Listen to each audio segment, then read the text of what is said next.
আজ রাজ্যপাল মুখ্যমন্ত্রীর বৈঠকের সম্ভাবনা। বিকেল 5:30 নাগাদ রাজভবনে যাবেন মুখ্যমন্ত্রী।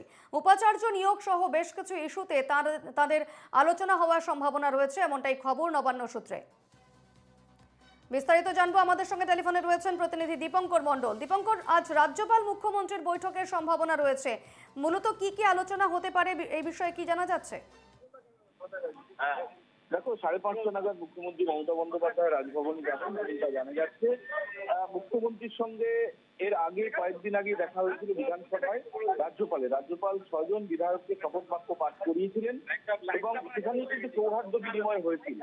সেখানেই রাজনৈতিক মহল মনে করছিল যে এবার বরফ বলতে শুরু করতে পারে, কারণ গত 1 বছর ধরে রাজভবনের সঙ্গে নবান্নের সম্পর্ক অনেকটাই তলানিতে পৌঁছে গিয়েছিল। বিভিন্ন ইস্যুতে, নির্বাচনোত্তর হিংসা থেকে শুরু করে রাজ্যের বিশ্ববিদ্যালয়গুলিতে যে নৈরাজ্য দেখা দিয়েছে তার অভিযোগ করেছিল রাজভবন, এবং তারপর থেকে কিন্তু নবান্নের সঙ্গে রাজভবনের সম্পর্ক অনেকটাই অবনতি হয়।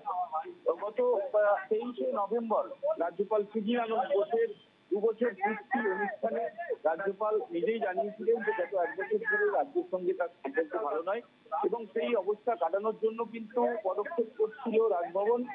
আজ বৈঠক হতে চলেছে মুখ্যমন্ত্রীর সঙ্গে। 5:30 নাগাদ মুখ্যমন্ত্রী যাবেন রাজভবনে, এমনটা জানা যাচ্ছে, এবং সেখানে উপাচার্য নিয়োগ থেকে শুরু করে একাধিক ইস্যুতে তাদের মধ্যে আলোচনা হতে পারে।